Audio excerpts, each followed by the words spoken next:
Hi guys, and welcome back to season 2 of Similarly Different. On today's episode, I have one of my dearest friends that you may have seen me talk to in another show, Daniela Legarda. Now, you may know her from social media. She has been on YouTube for her whole life. Literally, her first video was at the age of 8. You may have seen her from having a sponsorship with MLB last year. She was at almost every baseball game. Or you may have seen her from going viral on TikTok, Instagram, YouTube, all the things, or videos with her sister as well. So thank you so much for being on my podcast. Thank you for having me. And wow, what an intro. If you don't know, Daniela is Colombian. She's Latina. And I actually met her, I want to say like last year. I was interviewing her for LATV when I was hosting a show on there. And we clicked a few months later at a Puma event. And then we just became friends. Yeah. And the joke started that her family would tell me, thank you so much for being her friend. You're her only friend, which is not true. I have more friends now. Yeah, but you've had friends, because when we planned her birthday this past month, I remember when I was planning it, I was like, she got a whole handful of friends. What do you mean that I was her only friend? I just have a close group of friends, like my core group. No, I understand it. Now, I think that this episode was going to be important because the first time I ever talked to you was literally the first time I ever met you. And it was a good conversation, but you were going through different things at that time in your life. And I think also we were trying to get to know each other. And now I know a lot about her, so I can get juicy and deep. You know everything. But the reason why I wanted you on this episode is because through experiencing friendship and just seeing how you move, you're a very bubbly and happy person. And it's not a persona. It's not the social media person. It's truly who you are. And I think it's so beautiful. And people that don't know you may not know that you have gone through hardships publicly and privately, where you still somehow have been able to overcome it. So this episode, I would love to talk about how we can feel pain but still feel happiness, and also how to be able to overcome the process that we're going through to get back to the happy moment that we were. Because I think in life, you're always going to go through things, right? And you're always going to go through hurdles in different stages and times of your life, but it's just being able to either rediscover the new version of yourself or finding that peace that used to bring you happiness. So I just want to know, what makes Daniela happy? Honestly, waking up and being able to see another day. I know it sounds cheesy, but it's just true, I was talking to someone the other day and we were my old roommate told me, she's like, one thing about you is that you're always happy. Like what you just said. She's Literally. Like, it would be kind of annoying sometimes because I'd be going through it and I wake up and you're just happy. And she's like, how are you always happy? And I'm like, I just feel like we can always see either the good or the bad, right? And if someone asks me how are you doing? Maybe I'm going through something that day, but I have my health, my family's healthy, my friends are healthy. I'm alive to see another day, and I am blessed enough to be able to work in the field that I love. And there's just so many blessings going on in my life. So I'd rather look at that than a bunch of the negatives that could come. Can you go back to a time in your life where you're like, I saw the way this person was growing up, or this person really instilled this in me that really put that pursuit of happiness, because it's truly your DNA. This is not an act. This is not okay, well, I wake up with crippling anxiety, but I'm going to go be happy. It's so deep in you that when did it start? I feel like my grandma has a really big part in it, because I don't know. Well, first of all, Colombians in general are just very happy people, especially from the city that I'm from, Barranquilla. We're known to be happy and lively and this and that. But my grandma is one of the strongest people I know, but she's always, she passed away last summer, but she was always just so genuinely happy, and she had gone through so much stuff in her life, and she would always be like, mija, tienes salud, everything is amazing, estás con Dios, confía. And she just really put that in my head. So I always saw her and I'm like, wow, if she went through all of that, she could get through it, I can too. But aside from all of that, I've just never been someone who has suffered from anxiety or depression. I've truly just that feeling for me, although I did pass through that later on in my life, but we'll probably get into that. But before that, I had never experienced anxiety or depression in my life. So I don't know how to explain it. I just don't get it. I just don't feel it. Now, you don't get it. You didn't get it but then you got it. Yeah. And when you felt for the first time anxiety or depression, like obviously it was unknown to you. Was it something that you ever felt, how am I going to get out of this? Absolutely. It was the craziest shock to me because, like I said, I had never gone through depression. I never gone through anxiety growing up. And then my brother passes away and I just like start suffering from panic attacks and like to like where I couldn't breathe. And I would like literally feel like I'm going to pass out. It was just so bad, so dark. And I would get like angry at myself or like frustrated where I was like, when am I going to be happy again? Like, this is annoying, you know, like I would be really hard on myself because I was like, I should feel better now, you know, like this time has passed, this and that. But then I just realized, you know, like watching a lot of podcasts, talking to people who have gone through it, that it's like, it will pass. And I always just told myself, like, if my brother had known that he was going to pass away, what would he have told me? You know, like stay in this dark depression for the rest of your life or move forward and like keep living and live for me. So that's what I choose to do. And when it comes to depression, anxiety, like that's not something that you can control by just like saying words or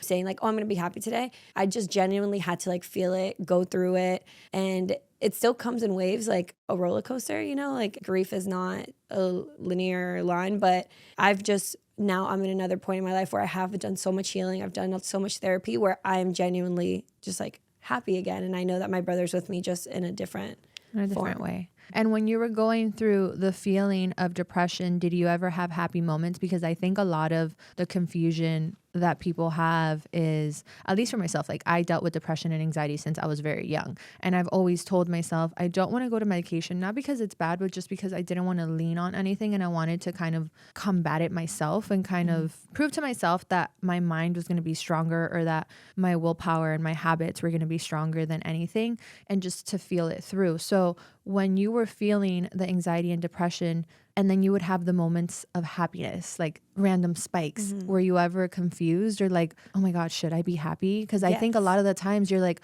oh, I'm feeling happy, but I was just feeling sad. I don't think I'm allowed to feel happy right now. Like you know? You feel guilty. Yeah. Especially, I would feel a lot of guilt from like feeling happiness, especially because mine was from like losing my brother. That I was like, oh, like, why am I happy? Like, does that mean I don't care about him? Like, does that mean I don't love him? But it's just part of also imposter syndrome, just like so much stuff where it's like, we are allowed to feel whatever we want to feel. Like there is no right or wrong way on how to feel. Well, I think you're allowed to feel two feelings at the same time because we're forever evolving, we're forever feeling, and there's so many thoughts that go through our mind at a constant.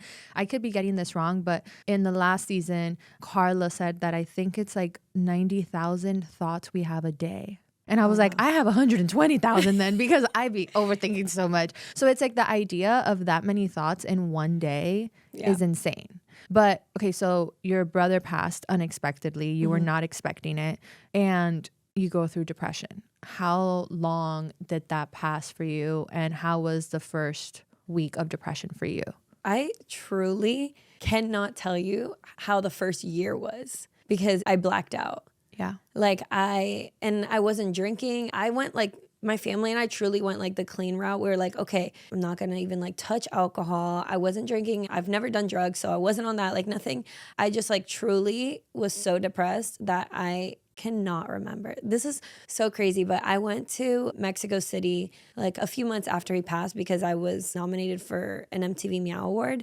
I would not have wanted to be traveling, but like I had to, you know, it was a big deal. So I went and whatever. Then I ended up going to Mexico City again 2 years later or 1 year later. And I was like, wow, I'm experiencing Mexico City for the first time. I was like, I don't remember anything. I don't remember anything from Mexico City. I don't remember the food, like nothing, because I was so depressed and sad that like my mind completely blacked it out. There's people that have told me conversations that I've had in times in my life where I know I was going through really hard times and depressive episodes that they're like, yeah, you remember you told me this, and I have no memory of it. Yeah. I'm like, no, I'm like, keep telling me. I'm like, it's going to come to me. It's going to come to me. And I'm like, or the worst is when you meet somebody in that time in your life and you have no memory of meeting them. Yeah. Because your brain is just shut off. You're a zombie. Yeah. So from that to then making you want to create a book, how long was that timeline? So the first year of like my brother passing, so actually the first month, right when we came back to the US because he passed away in Colombia. So we did the funeral in Colombia and then we flew back. We literally brought back inpatient therapists with us from Colombia, and they lived with us for a month and a half, like Oh, wow. doing like intense therapy and energy healing. And I feel like that was like the best thing that we could have ever done. Like, because I was doing like 3 sessions a day, but not just like regular therapy sessions. It was like I was on the ground, like eyes closed, like energy flowing, like just so much like crazy things. So I did get a lot of healing done the first year, which was very necessary. But I feel like I didn't start feeling like myself again till 3 years, which one of my best friends, her mom passed, and she told me like, just wait till the 3-year mark. It's like a proven thing. After the 3-year mark, like you're better. But my book the idea of wanting to write a book came a year after, like a year and a half after. And I just remember like I was starting to feel better and I was starting to get more clarity. And I was like, there's no way God put this pain in my heart just to like be depressed and like also like keep it in, you know, like I was also seeing the amount of response I was getting on social media when I would talk about my grief and like my journey.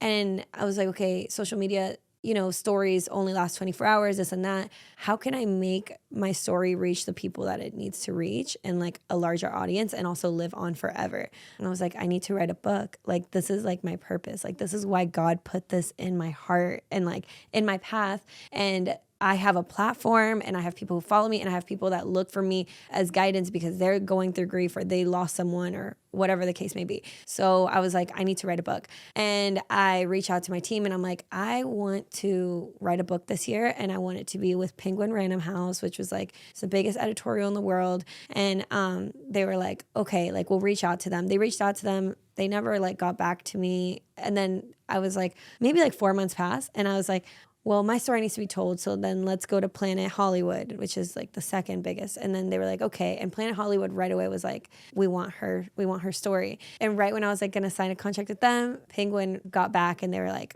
we want it. So I ended up doing a book with Penguin and it was so crazy because I thought that I was going to get a ghostwriter. Like I was like, I can't write my own book. Like, and I've always like journaled to God. And like when my brother passed away, I started journaling to him and that's like how I connect with him and all that. So I had all my journal pages and I was like, I told them, I wrote out like a 1 page of what I wanted my book to be about and all of this. And then they got back to me. They're like, we'll do her book, but she has to write it herself. Like, we do not want her to have a ghostwriter. Like, her story needs to be told by her. And that was so incredible to me because I didn't even believe in myself, like to write a book. Like, I wanted it to be written. Yeah. And it was like the most amazing thing that they believed in me because I was like, hey, if they do, then like, I got to do it, you know? Right. And it was also the most healing thing in the world because it's one of the hardest things I've done, having to write out and like relive. And not just that, like I called my grandma, I called my mom and my dad, like I sat with them and I was like, okay, tell me my story from the beginning. Like, how did we move to the US? Because my book starts from like immigrating to the US, like before that. And just listening to it from like my parents' like point of view and like really like,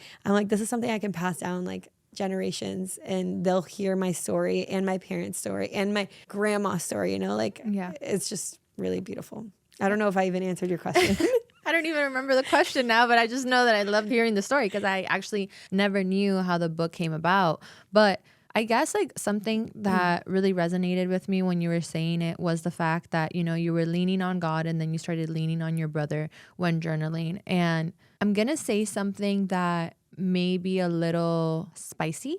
Okay. I guess it's the word I'm going to use. Well, that's you, so yeah. Makes sense. So in the process of grieving, and I think that as a person that believes in God, as a person that has a relationship with God, it's something that may be not heard enough to say out loud, but in that process, were you ever mad at God?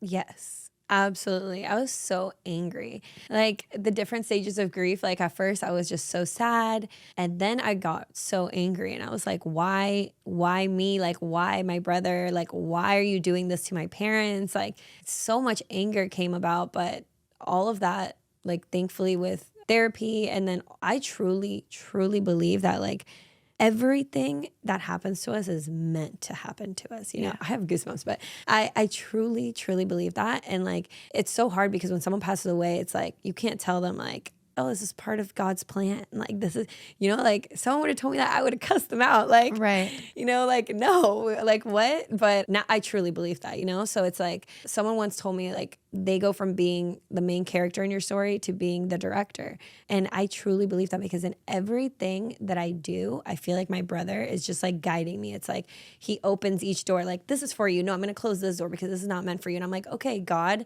Fab, my guardian angels, like, guide me, like take the wheel. Like, I am open. But yeah, of course, I was very angry at first. And now I'm just like, so much like beautiful things have come about from since my brother passed that I'm like, oh, this is you. Like, this is you. You're doing what you're doing. Now that you've passed something so hard and hard to be able to process, when you feel anxiety or when you feel depression, because I know that recently you didn't feel depression, but you felt anxious, and it was in a different sector of your life. What was I anxious about again? I forgot. You were... See, I live so much in the present that it's like, what happened the other day? Well, this wasn't the other day. This was like a few months ago. And I remember that you said it to me and I was like, oh, wow, she's saying like that she's feeling anxious.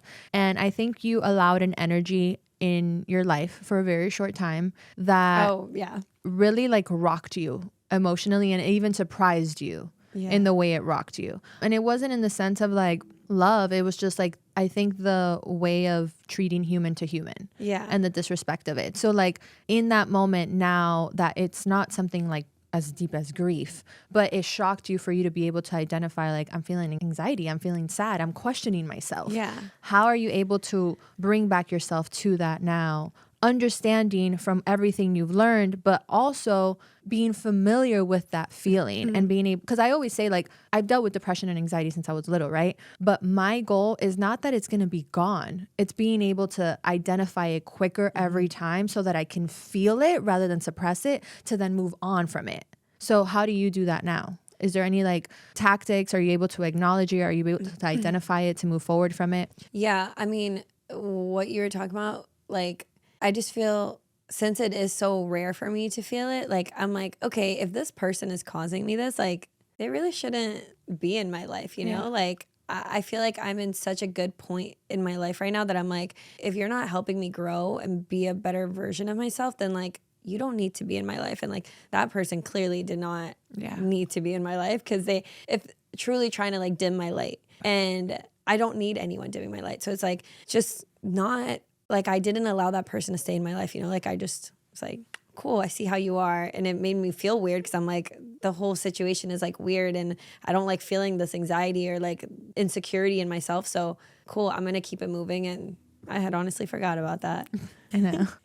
It's not worth it. But I remember that's one of the very small moments that I was like, oh, she's not feeling happy-go-lucky. I was like, somebody just rocked it, Yeah. And I think that happens in life. It could be a friend. It could be a family member. It could be a work opportunity, or even a person in your team sometimes. But I like do panic though if I feel anxiety, I panic because I don't ever feel it. So like if I do feel anxious, it'll be for like a full like day until I wake up the next day, where I'm like just like crying and just really sad. Yeah. Like, I don't know if you remember, but when I first got my puppy and I accidentally dropped him. Oh my God. Yes, I remember. You thought you were the worst person in the world for that whole day, and you would not stop talking about it. I remember I kept changing the topic and you would come back to it, and I'd be like, okay, I see what she's doing. I was like so depressed that whole day because I dropped this like little innocent baby, puppy.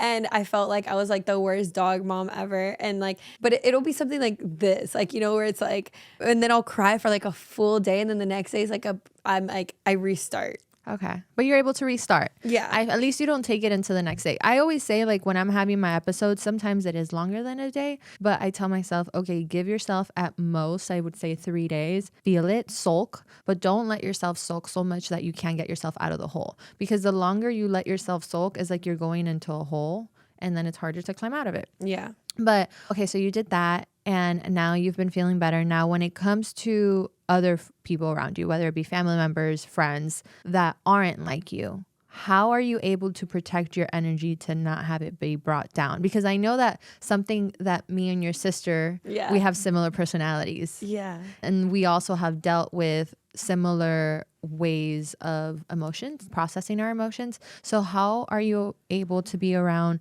different energies but not let it affect you? Because I think for me, like, I'm an absorber. So I have to be really cautious who I'm around, because I will absorb your energy if you're negative. And the empatheticness in me wants to save a hoe. You know, You love doing that.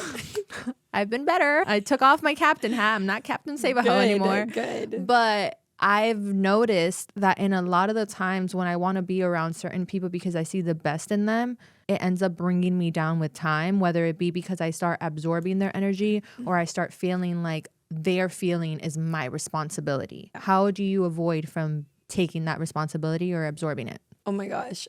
This is like so funny that you bring this up because my sister, she like does suffer from like anxiety and stuff like that and like depression. And I had to be like more sensitive because I would just be like, snap out of it. Like what?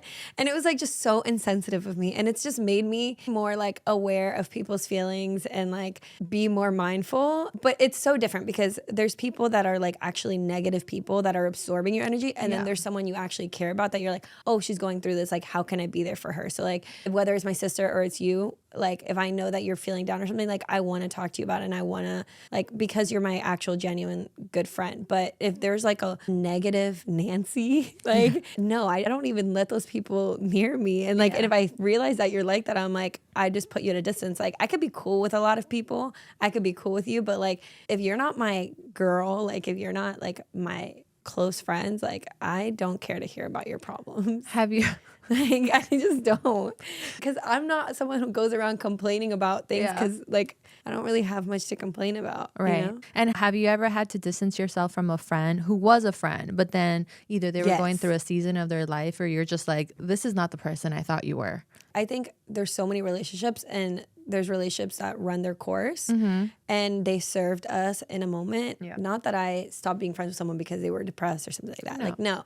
But I do think that people and relationships can run their course, you know? So it's like we were great friends at a certain time and then like I grew this way, you grew this way. And like that's where the relationship ends. Well, and I think it also has to do with who each person has around them and what they're going through. So like, I don't know, if you start dating someone, you start absorbing your partner's, you know, traits or ways of thinking or ways of being, or maybe you start in a new job and then you have different people around you and different habits, then you just kind of start evolving into that with those surroundings. I know that for me, somebody asked me the other day if I think that we have one soulmate or several soulmates, and I actually think we have several soulmates in our lifetime because of that.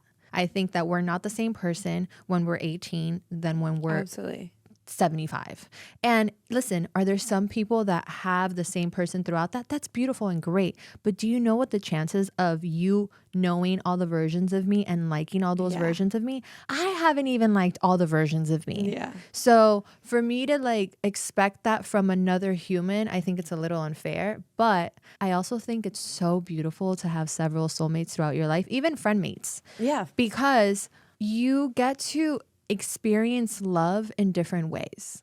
So the way I was loved by the person that I thought was my soulmate at 18 to 25 loved me in a certain way, but then the person that I loved a few years later, whether it worked out or not, I shared and experienced love differently. And there's so much beauty in that. And the same thing goes with friends. Like I have friends that I have had since I was 12, 13 years old. And I had friends that were really solid friendships for like a good 3 strong years. And we don't talk anymore. Yeah. And in that time, I appreciated that friendship. That friendship fed me. That friendship gave me happiness.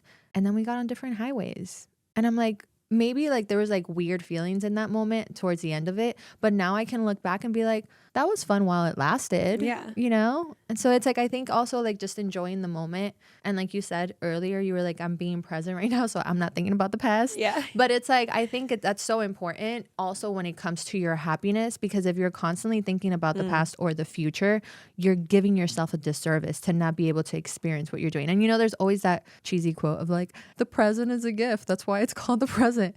But it's true. Oh, wow. I never thought of that. You've never heard of that? Oh my goodness. Yeah, it's a whole quote. And I really think that even removing yourself from it, a lot of your happiness comes from sitting in gracefulness.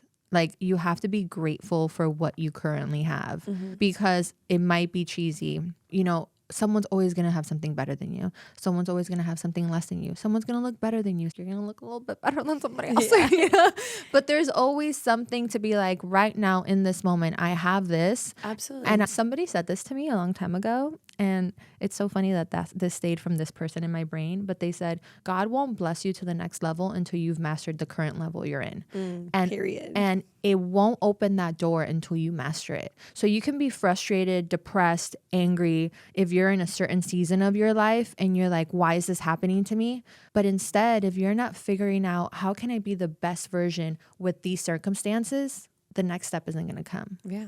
So I think like for me with dealing with anxiety and depression, whenever I see myself going into like a sulking or a moment or a frustration, I try to now remove myself from the emotion and be like, what am I actually feeling and why? And what is out of my control and what is in my control? And how can I perfect, not in a critical way, but like make the best of my current situation so that I can be truly, mindfully, subconsciously, spiritually grateful for this. Because if I'm grateful in it rather than faking it, I know I will move on to the next step within time. No, you're absolutely right. And like, I think that's why also therapy is so important because like you said, if you don't heal what you are currently going through, God is not going to take you to the next level. So it's like, even with grief, right? Like I knew I couldn't just put it to the side and like pretend or try to move forward. Like I actually had to like heal it and cut those strings and do a bunch of like energy work because if not, all of that will come back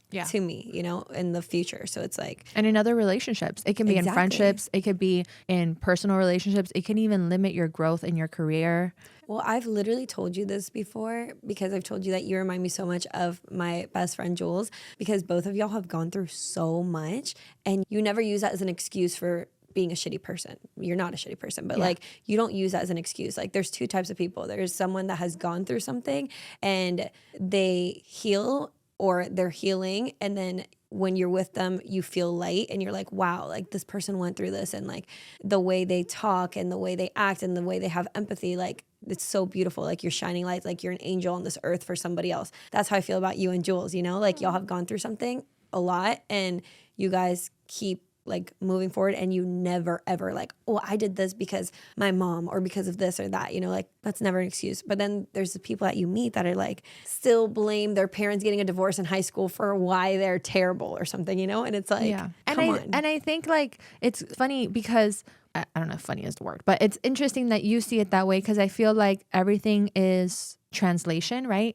So you could see me that way and somebody else could see me the complete opposite, like the other person that you were saying. And I think it also has to do with what work you've done within yourself and how you're going to see people. So in this instance, like you see me this way because you've worked through yourself. You've worked and you're able to acknowledge and truly see a person for who they are in front of you.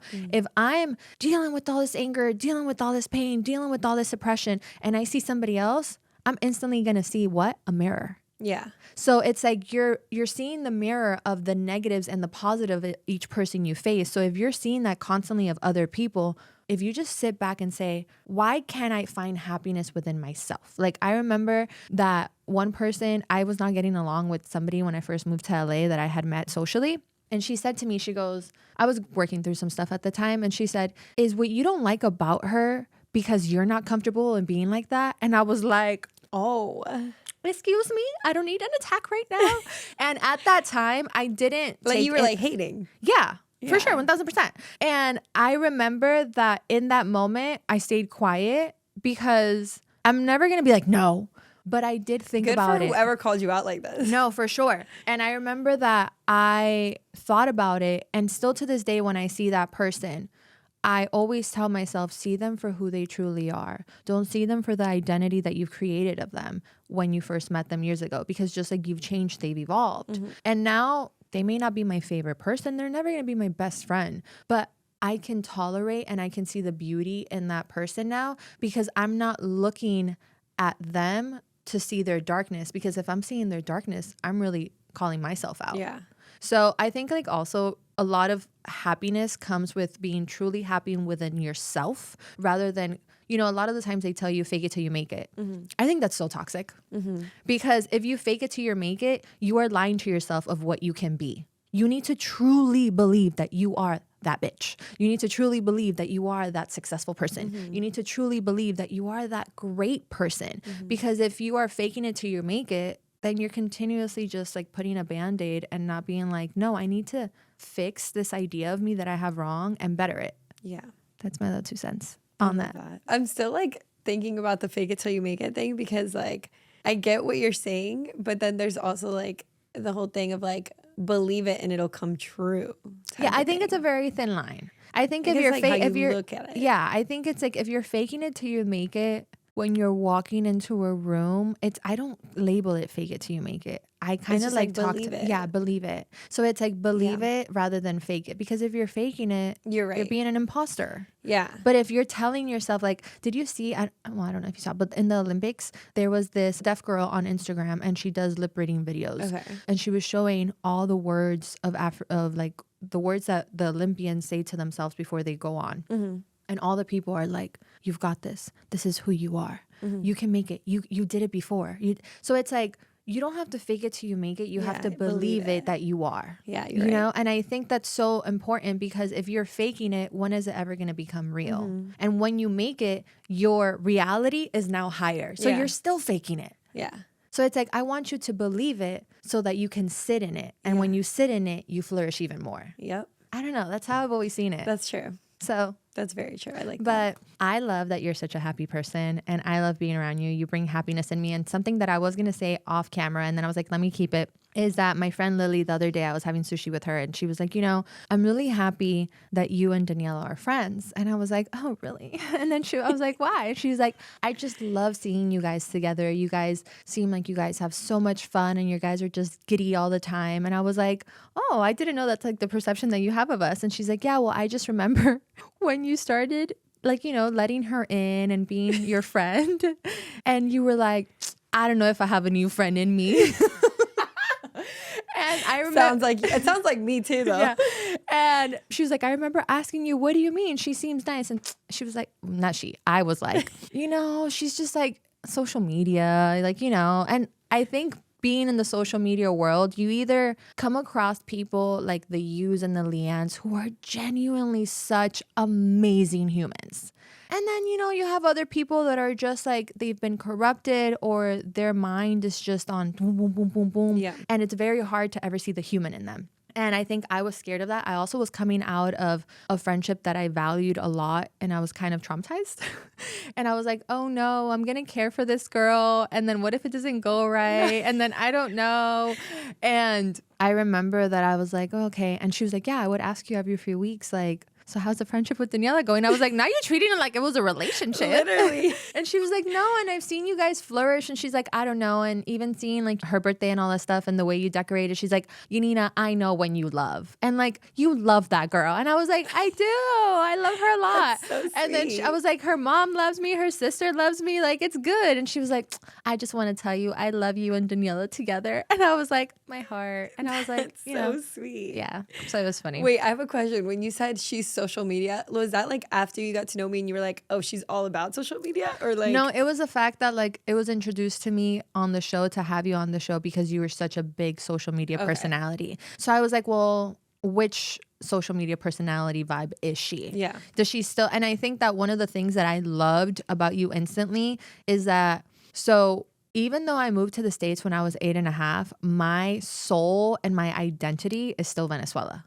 And when I started hanging out with you, your identity is still very much Colombia. And I loved that, because I was like, okay, it's not super Americanized, and she's okay with simple. Yeah. And I was like, I like that, because even sometimes I get myself worked up about things, and you're like, it's okay. Yeah. We can just be simple. We don't have to do the most. And I'm like, oh, okay. So I think like you bring back the homeness of like culture in me. And I don't know, it just feels like home. So I appreciate it. Yeah. But Well, thanks. of course. So we'll wrap up this episode by reminding you guys that you are allowed to feel 2 feelings at once, because we're forever evolving and we're forever shifting. And you can be happy, you can be sad, you can be depressed, and still have happy moments. And I think it's sitting with yourself and understanding that you're a human, and grief and pain takes time. I think that having somebody like a Daniela in your life is great. So if you guys do find those, make sure to hold them close. But also, don't be so annoyed by their happiness. It stems from a good place. Do you get annoyed? Sometimes. I didn't even know this was a thing until my friend told me that. I think it's like, yeah, but it's like normal. It's like, it's just like, how are you happy every day? But it's okay. Now I understand it's truly your DNA and I just let you be. I also don't ever want to bring you down. So I just let you flourish because like you let me be quiet at times and don't ask me why I'm quiet. So I think we have to let each individual in our life stand alone and be who they are, as long as they're not, causing you damage. Yeah. So, we're forever moving, we're forever evolving. And there's different seasons in our life. Like this might be a season where, or not right now, but like might has been a season where I was in my head a lot. And the next season I might be more free flowing, And I think there's also beauty in friendships that allow you to flow through and like see the different processes that we go through. You're like lovey-dovey right now. You were a little anxious a few months ago. I know, right? The evolvement, it's beautiful. But if you have dealt with any feelings like this, I just want to remind you more than anything, and I say this so much on the podcast, give yourself grace. Give yourself grace and find ways to go through the feelings, because there is beauty in the happiness, but there's also beauty in the sadness because it forces you to grow. I was the same girl. Yeah. And I just want to say thank you to Daniela for being in this episode, for being so open and honest and a great friend. And I hope you guys enjoy this episode. So thank you. Of course. Until next time. Bye.